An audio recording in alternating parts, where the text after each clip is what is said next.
pinaliguan ko si Kulas.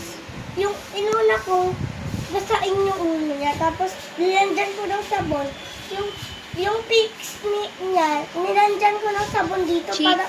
cheek, para hindi walang dyan yung mata niya. Naglagay ako ng sabon dito, tapos pumikit siya. Tapos, pinaliguan, tapos nilandyan ko ng tubig.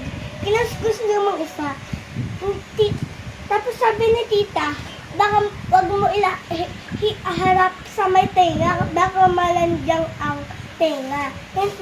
Nakinig na lang ako. Tinapat ko lang sa ulo para hindi lang pumunta yung tubig sa may tenga. Tapos yung pangtapos, ninihisan ko siya. Yung short, ginanta ko. Tapos yung damit, ginanta ko. Ikaw? Ay, di ka pa naligo. Manang-mana ako sa dito ko.